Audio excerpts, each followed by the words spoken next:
Hello, Judith Basin County 4-H. My name is Elizabeth Hickey, and I am one of your Judith Basin County 4-H ambassadors for this coming year. And one of our projects this year was to teach some of our fellow 4-H members how to properly take care of some of their animal projects. So today, I'm going to be walking you guys through a little wash routine, like a daily washing and hair care routine that I do with my animals every single day.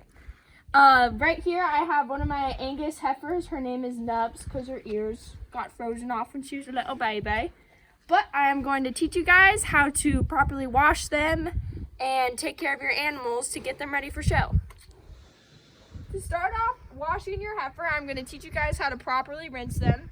Every step you do in a wash routine should be with the goal in mind of training their hair forward.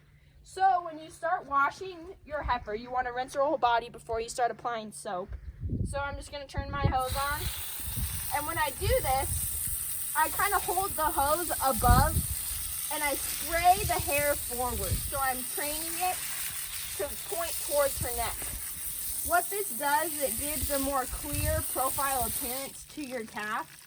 And in the end, you ultimately want all the hair to face forward, because when you're getting ready to prep them for show day, part of getting them ready is getting all the hair to face forward, be fluffy and beautiful in the ring.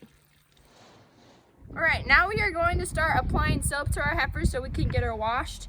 Right here, I have a foamer. This is a tool that we got at the beginning of our show string. And what this does is it stretches your soap longer because it runs water through the system and it makes a foamy appearance on the calf, and it's just a lot easier when you're washing your animal. These are fairly inexpensive and I highly recommend them to any 4-H'er who's starting off. But inside of here, you can use any soap to your preference. I do not recommend using dish soap. That can highly dry out their hair and it's not good for the follicles in the end. But in here, because as you can see on this calf, she does have some orange hairs in here. And the soap we have in here is called a purifying shampoo, and it'll make those hairs darker. So that's very important for show day to give a sleek appearance. So all you do is attach this to your hose and you turn it on and you spray the whole animal down with soap.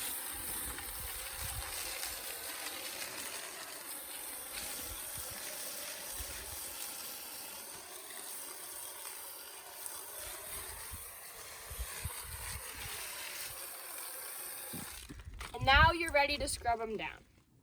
All right, next up we are going to start with tools that we use to scrub our animals. We have a plastic scrub brush and a really soft bristle brush. Depending on the sensitivity of your animal and how dirty it is, that's which brush you should use. Animals who are sensitive to the scratching, we use this softer brush on them. And if they have white spots, it's a lot deeper clean. If you use this, it can break up hard dirt that got on their hair and everything like that. I usually end up using this one, but all we do is after the soap's on there, the foam will kind of fade after a while, is I just take the comb and I brush all of her hair forward while I'm scrubbing. And I do this pretty aggressively so I can get down deep into the follicle and get all the dirt out. But again, in doing this, you're training the hair forward, which is one of the main points when you're working with your calf's hair. So I'm just going to do this over her whole body and scrub up on her legs like so and get her clean. And then I'm going to rinse her completely off, and then we will be done washing and I will show you how to blow them off next. So when we first get them in off the wash racks, the first thing we do is we take a staggered plastic bristle brush like this one. This is the Sullivan Smart Comb. And all we do is we brush all of their hair on their bodies forward to, again, further train that hair. And then on the legs, we pull it upwards, just straight up and kind of forward. Because when you're fitting your calf for show, you pull their legs to give it a thicker appearance to make them look stronger and more stout. And then after we do that, we come over to our blowers. My family has worked its way up to a double blower, but when we first started out, we just had the one, and blowers are probably one of the biggest investments you'll make in the beef project, but they are easily one of the most important tools you will buy. if any kid asks me whether or not they should get a blower if they can make it, I always recommend getting a blower. It makes wash time way faster. You don't have to sit there and wait for them to air dry. Plus, blowing them gives the hair a lot of volume, which is very important for show day. But we have a double blower. The process goes quite a bit faster with this. But all we do is we flip them both on high and we blow all the hair forward. So I'll show you that right now. So I'll just flip them forward. And all I do is I hold my blower like this and then blow the hair forward. You want to start from the shoulders, get it completely dry all the way down the leg, and work your way back. Go. So after they get completely dry, as you can see, your hair is all blown and it's very fluffy. After you blow dry their hair, it gets very dry because you're obviously blowing air onto it and you're pulling all the moisture out of those follicles. So what we do is we put something that adds moisture to those follicles to allow them to grow.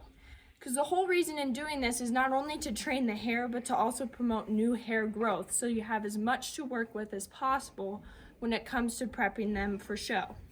So we use this. It doesn't really matter what you use. There's lots of different philosophies about what you can use for hair growth.